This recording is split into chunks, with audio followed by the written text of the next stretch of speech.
So you recently come off tour with Berlin, Fort Hope. Yeah. How was it? It was good. It was too short. It was too short. It was like a different crowd we used to play to, because obviously Berlin, it was like their final UK show. And they've got a really sort of die-hard fan base, so I think we won quite a few new fans, which was good. It's nice to tour with a band that way, like me and Jim quite like Berlin from when we were younger. And they're wise and friendly gentlemen. So yeah, it was good. Nice. Yeah, it was good. You've recently announced that you're going to be touring with the Blitz Kids. Yes. What can we expect from you? I guess just the same as usual. We try and make the show fun for someone who's never seen our band before. So if someone's never heard of us and never heard a song, we want them to be able to watch us play and not feel like alienated. We want everyone to be able to get involved, try and make it quite interactive. And then hopefully for people who are a fan of the band, the songs kind of come to life quite a lot live, particularly with a lot of the live percussion and stuff. So I think that kind of it works for both people who've seen us before and people who haven't. So yeah, hopefully a good show. Are you guys going to play any new material on the tour? Not on this one. We have written a lot, but we're going to be doing a headline tour, and the next tour we do basically after the Blitz Kids tour, we'll start playing new material. We just think we should wait until the album's fully recorded before, and maybe even people have heard it before we start playing. I just think it's better when you know a song we hear it live. Can you tell us any more about your upcoming album? Yeah. Anything you want to say about it? Bloody good. Where are we at? 15? We've got 15 songs at the moment, maybe 16. Yeah, we've been writing a lot, and we've been writing quite differently to the first album. It's really hard to be objective about your own band sound, I think. It's quite hard to, but the friends and stuff that we've shown the demos of say it's quite different between the all, which I think is a good thing. I think all of my favourite bands sort of grew and changed with each of their albums. I think there'll be no point in us releasing an album which sounds exactly the same as in Billboard, which is kind of done that. So yeah, it's got a kind of load of new instruments on it. Probably a lot more detailed than the first album. We spent a lot of time on it already, and we're going to spend a lot more time on it. But yeah, we're completely invested in it at the moment. Yeah. I'm really looking forward to it because I've seen the vlogs. Oh right, yeah. I've seen the vlogs. You're better than me. I'm like, how? But whilst on the subject of albums, have you guys got any songs that you're particularly proud of or that have a strong meaning to you? They all have a strong meaning to us. I'm quite proud of the album as a whole, just because it was such a long process. We went to America to start it, and then we did stuff in London, and we finished up in the New Forest. And the whole process spans quite a long period of time. And just being a band and actually finally having that album, the whole thing I'm quite proud of. I particularly like the song The Horizon, personally. I think that's a great favourite. It's probably the band favourite, isn't it? The Horizon, I guess. Yeah, which is kind of it's fun to play, and it's got percussive, and it's maybe more where we're going. Because my favourite stand photography. I think that's a lot of people's favourites. Yeah, I kind of listened to it a lot, and I was going through a really crappy time, and I listened to a lot during recovery, and I think a week after I completed therapy, I made a mental health awareness video using that song. Oh, really? That's awesome. Yeah. So that's what I wanted to ask. I was like, because Stand for Something is something that's important to me, and I think you guys play it every show I've seen you guys. Yeah. I didn't actually think about that because wait for the train. I didn't think about that because it's not obviously on the album, but yeah, I mean that song seems to have affected people quite a lot, and you can't ask for much more than that. So yeah, if the song helps people out, then that's awesome. That's kind of what it's there for. Will we continue to see your daily vlogs even after you finish the album? Because I think it's quite good that you guys give an update of what you're doing, even though you're sort of not on the front line. Yeah, I think so. We're just figuring it all out at the moment. How frequently we're going to do it and stuff. We've kind of just been testing the water, but I think it's something that we've enjoyed doing. So yeah, I think when we actually get properly into the studio, we'll be doing a lot more. And then when we head out on tour, I imagine we'll be doing a lot more. Yeah, I think it's going to be something we do in the future. We just did a few to sort of test it out, and now we're figuring out exactly how we're going to go forward with it. We don't want to be we're starting to do this, and it's going to be a daily thing, and then kind of not do it daily. So once we kind of get going with it, we're going to stick to it. I look forward to it. Is there anything else we can expect from you in the future? I think people are going to be surprised by album 2. I feel like I don't think anyone can guess what it's going to sound like. So yeah, just that and more touring and more of the same next year. Bigger and better things. And me and Sophie's prepared a little fan Q&A for you guys. Oh, awesome. And we put in a hat for you guys to pick it out. Oh Wow. It's a sweet hat. right. Cookie Monster. It's my hat. Do you have any advice to give aspiring musicians? Yeah, there's one piece of advice actually which Simon Neil from Biffy Clyro told me this once, and it was the best thing anyone's ever told me about being in a band, is that whenever you're in a band there's always going to be bands around you that seem to be sort of getting bigger than you quicker, or getting opportunities and tours that you want, or you feel like it's happening for them and not you. But the more time you spend worrying about what other bands are doing, the less time you're spending worrying about your own band. So I remember that kind of really stuck. That's helped us out. We try and just focus on us and not think about other bands are doing, because it's just healthier for your band. So I think that's the best piece of advice we would have. Yeah, that sounds like good advice. Can I keep the bit Yeah.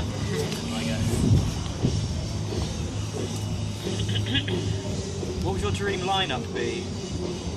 What would your dream lineup to be? Who would you like to play a show with? It's all good. It's for me definitely. I'd say Michael Jackson, Good choice, man. the King of Pop. Love him.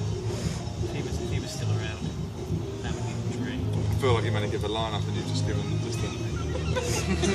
Oh, it's the lineup. Yeah, he'd headline. MJ would headline. We'd play just below MJ. Oh right. Coldplay are opening up. Yeah. Coldplay natives. That sounds like quite Sounds like a mega gig. This I don't know sounds how like it's something happened, I'd love but to it has. watch. Maybe it could come to Bridgewater. Yeah. At the Who knows? At the rugby Yeah. club, dream venue. Could you recommend any new UK bands to check out? Yeah, there's a band called Youth Club, and they're from, I think it's Southend way, and I was recommended them recently and listened to them, and I thought they were ace. So yeah, I'm going to say they're the best UK band I've heard in a while. So yeah, for me, Youth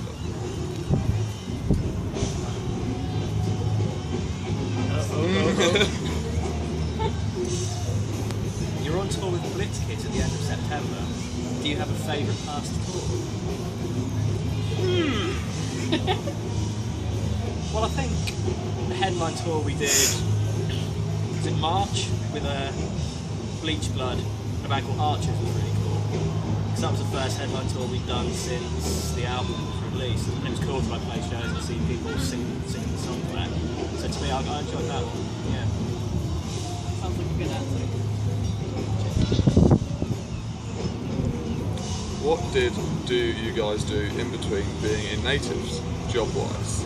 I used to tour manage bands and drive bands around. That was what I did. I occasionally do it now if we have time off. So yeah, I was a tour manager before I became full-time Natives. Yeah, it was good. And before that I stacked shelves in Waitrose. Everyone's got to start somewhere. It's fine. Yeah. I didn't just become a tour manager, yeah. Just went straight for it, you know? Yeah. Oh, it's a thin one. Funniest tour memory? May take a while. We'll come back to you. We'll answer a question. Come back. Okay, I'll go for one. I'm back. Do you have a favourite city or venue to play in? Can I have 3? Yeah. We'll allow it, it's fine. Okay, so probably my favourite show ever was in Manila in the Philippines, because we played a headline show there and we'd never been there before, and there was something ridiculous like 2,000 people there, and it was the most ridiculous experience, and I love that place. So that, and then there's a place in Eindhoven called Dynamo, which is just an awesome venue, and they have a really good attitude towards all the staff and volunteers. It's just a really cool place. And in the UK, I think Manchester is my favourite city to play in. I love Manchester. So 3. Still trying to think of the funniest tour memory. Can Jack think of one? Can And Jack funny, of the Wild, funny I know. tour memories. Well, it's a funny thing about it now. On I think it was the last tour we did before Amberlin, our van got broken into, which wasn't funny, and loads of stuff got stolen. That bit wasn't funny, but there was a funny irony where the same day, so our van got broken into, we got the window repaired, and then driving to the gig that day after having the van repaired, we got a flat tyre. Which is fine. I mean, we had to change a tyre, except that the thief had stolen our tools when they stole the van. Yes. It was literally like anything else Well go wrong. remembered, So that thinking was- about it now, that was quite. Looking back, it was funny, but at the time, we were like, Yeah, that was Whoever it was probably thinking, I've got you. yeah. If you break down, I've got you. Horrible, yeah. Is it you or me then? that was kind of mine. But... Go for another mate. not many left. Do you prefer larger venues or more intimate venues? Well, I'd say smaller venues for me. Just because, I don't know, I just kind of like being up close. And I love coming off stage dripping in sweat, like, yes! You know, but big venues, they've both got their pros and cons, but I think, yeah, I do like small. I think it's what, like large venues, if you don't get a packed out gig, it's sort of like hollow towards one end. And that's sort of what we've noticed today at New Age, like so many rooms are packed and then there's suddenly people will be playing and they're just got like a bunch at the front and then just nothing at the back, and it just feels really hollow and horrible. And it's like, oh no, I prefer smaller venues. But that might be just being me because I'm claustrophobic and I hate crowds and I'm at a festival. Well, there you go then. So Just the final one. Was there one? that is the one. Do you like bubble tea? Is bubble tea? I think I do actually. Is this the tea with the little they're like mini grapes? Yeah. It's Sophie's question. I have Is no that idea. it? Is it like a brown? They have one in Brighton maybe. It's like a chain thing. Yeah, And it's got like little fruit bubbles in it. yeah, it's just a fruity drink with bubbles in the bottom, pretty much. Like I went to Brighton there. I don't know whether it's aimed at the male rock market, but I went to Brighton recently and had one and it was delicious, very refreshing, so yes I do. I must try bubble tea. I've never tried it before. I haven't tried it before either. And Sophie was like, can I please ask him that? And I was like, go on, that's It's good. You always know you wanted to be in a band, yes.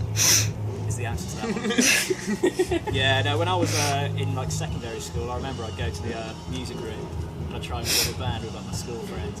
They weren't as into it and I'd be sitting there waiting for them to turn up. And they just wouldn't turn up, so I'd be there behind the drums going, come on. I'd end up just playing on my own. And I loved it. So yeah. dedication. Yeah. I practiced a lot of time on my own. So yeah, the answer to that is yes. I think I have always known. That's quite cool. Yeah. Because some people just don't know what they want to do. I'm sort of in between interviewing less mainstream bands and product design. So I may be designing your furniture in the future, so if it breaks on you, it's my fault. It's all on me. Why don't you get rid of the decision and design a product that interviews less unknown bands? That's achieving both of your life goals in one. Win-win. That is actually a really good There you idea. are, you're welcome. Take that one for free. Yay! And that's literally all we've got for you. Right, no worries, thank you very much. Could you actually sign for I see a Greg.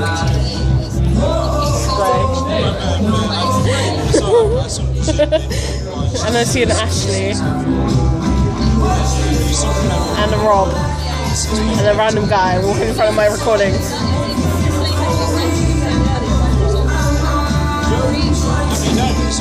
I'm just recording random people walking up and down. Just natives.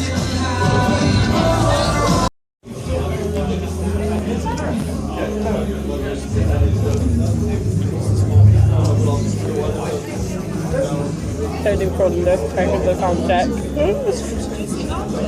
No, totally recording their sound check. Oh, right. Are you recording it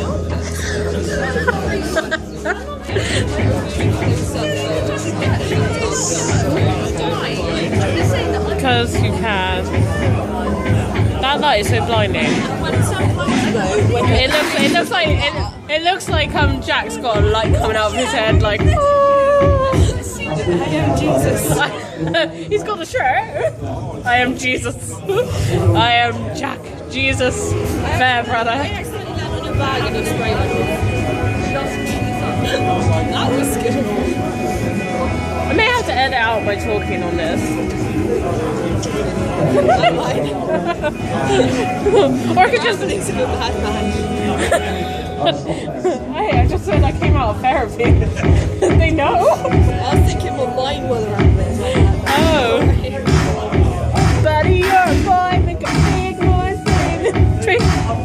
That's literally what I did when they started doing the drums. I was like, the jam! Yeah, they know I'm out of therapy. It's fine. They know I'm for loop.